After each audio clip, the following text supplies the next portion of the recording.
예, 한 주간 평안하셨습니까? 네. 네. 한동안 재영님께서 예배를 드리실 때 이렇게 이동 중이셔가지고, 예, 되게 바쁘시다, 걱정도 되고, 근데 오늘은 그래도 이렇게 같이 좀 편히, 예, 앉아 계신 곳에서 함께 예배 드릴 수 있어서 참 좋습니다. 지난주 중에 정우님께서 눈에 조금 불편함이 있어서 이렇게 뭐 레이저 시술 같은 거 지금 뭐 이런 거 하신다고 시작하셨다고 말씀을 들었는데요. 아까 종아님께서도 말씀 주셨습니다만 저희 안에 좀 크고 작은 건강 또 이런 거 컨디션을 신경 써야 될 때가 아닌가 싶습니다. 여러분 모두 건강 잘 챙기시고 조심하시면 좋겠습니다. 날이 많이 더워졌죠. 지난주 우리 교회는 봄맞이 자연예배를 광주 민중항쟁 기념주일로 지킬 것을 결정하고 광주에 다녀왔습니다. 7명 정도 이렇게 갔다 왔죠. 그래도 시간이 많이 지나서인지 시내 중심가는 광주 시내 중심가는 이전에 비해 결의에 찬 집회보다는 공연이나 참여 프로그램 같은 문화 행사의 비중이 좀 더 커진 느낌이었고요. 수많은 인파 속에서 저도 이렇게 걸어 다니고 하면서 제 마음도 조금 들떴던 것도 같습니다. 하지만 일요일에 방문했던 민주묘역은 언제나 그렇듯 수많은 비석을 바라보는 것만으로도 비분이 일어서 마음이 몹시 무겁게 가라앉았습니다. 망월동 묘역에 묻힌 열사들 중에요 가장 나이 어린 분은 당시 10서너 살 밖에 되지 않았죠. 집 근처에서 군인들을 보고 무서워서 도망쳤던 것이 죄가 되어 사살되었습니다.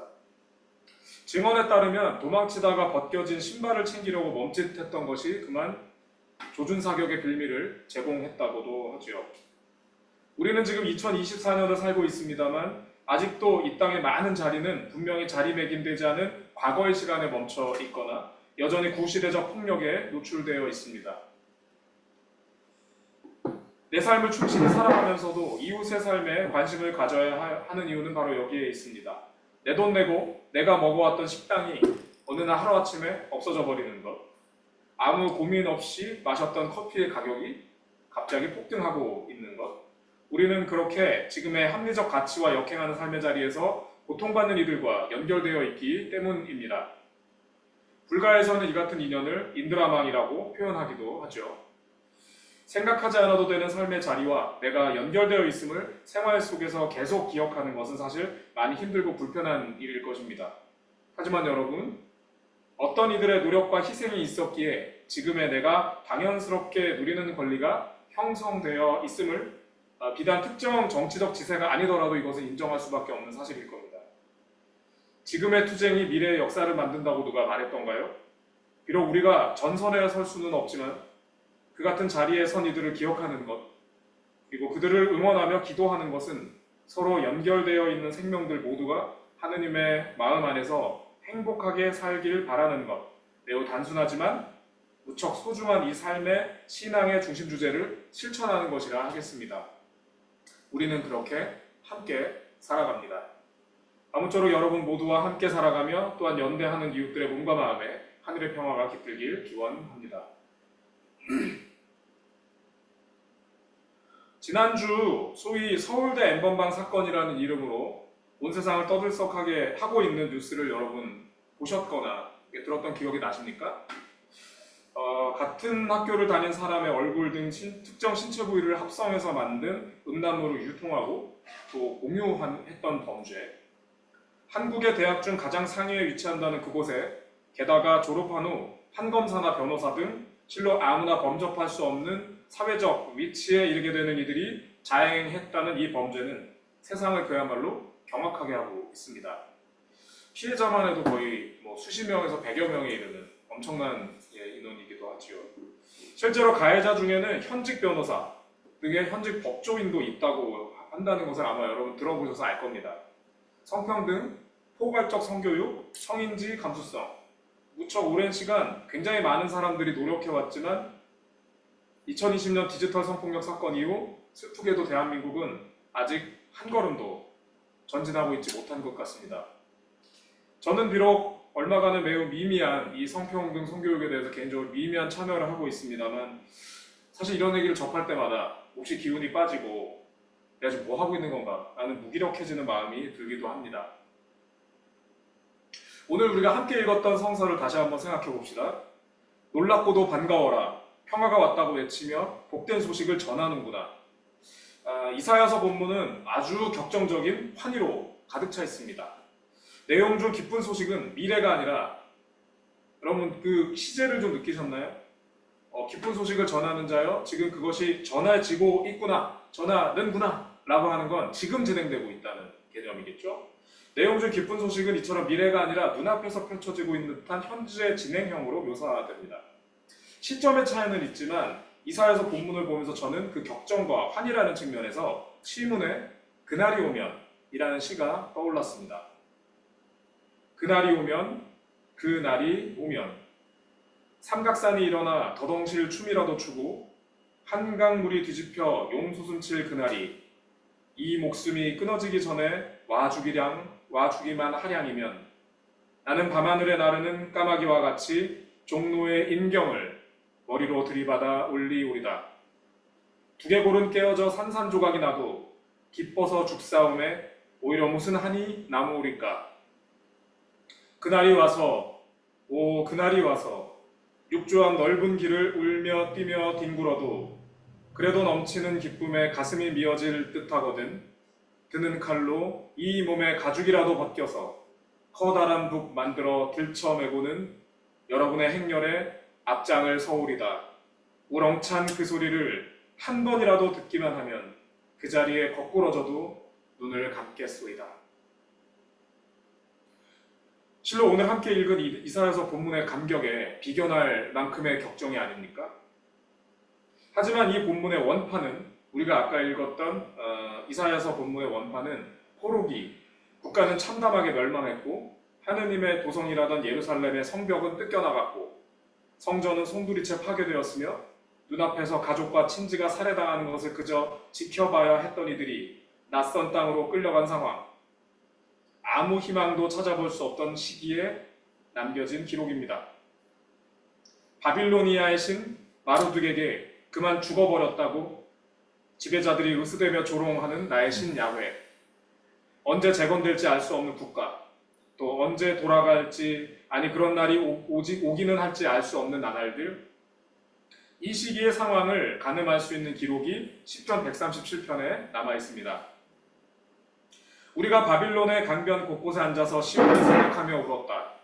그 강변 버드나무 가지에 우리의 수금을 걸어 두었더니 우리를 사로잡아온 자들이 거기에서 우리에게 노래를 청하고 우리를 짓밟아 끌고 온 자들이 저희들 흥을 돋워 주기를 요구하며 시온의 노래 한 가락을 저희들을 위해 불러보라고 하는구나. 그런데 이 절망적인 상황에서 어째서인지 그들은 갑자기 희망을 노래하기 시작합니다. 이미 강대국에 의해 사망 선고를 당했던 신이 확고히 통치하신다는 외침, 무너져버린 성이 다시 수축되고 오래전에 그 지배자들로부터 살육당했을 파수꾼들이 일어나 외치는 희망의 메시지, 진멸을 선언하는 이들 앞에서 역선언하는 생명과 귀한, 이것은 그 자체만으로도 아마 당대 지배자들에게는 매우 반체제적이고 그리고 또한 급진적인 저항의 메시지라 할 수 있습니다. 너희 신이 죽었어 라고 선언했는데 그 앞에서 우리 야훼가 통치하셔 라고 하는 이야기, 참으로 반체제적이지 않습니까? 우리에겐 당연하게 느껴지는 시문의 시가 일제시대에는 매우 불온한 것으로 낙인 찍히고 탄압받았던 것과 같이 말입니다. 애초 시문은 아까 읽었던 그날이 오면이 담겨있는 것을 시집으로 1932년에 출간하려 했었지만 1932년은 여러분 아마 역사 공부를 열심히 하신 분은 아시겠지만 만주사변이 일어났고 그것을 통해서 중국에 대한 지배력을 한층 강화했던 일제의 탄압으로 뜻을 이루지 못했습니다. 결국 그 이후에 시문은 해방을 보지 못하고 눈을 감고 말았죠. 우리가 지금 읽은 이 시는 해방 후 1949년이 되어야 비로소 그의 형에 의해 출간될 수 있었습니다. 보이지 않는 평화를 말하는 것은 그 자체로 반체제적입니다만 오늘 함께 읽은 이사야서 본문이 전하는 신앙인의 자세는 현상 너머의 가치를 믿고 외치는 것, 바로 그것을 말해주고 있는 것이 아닌가 싶습니다. 복음을 전함에 있어 권리는 없다. 평화를 전하지만 바라지 않는다면 돌아와라.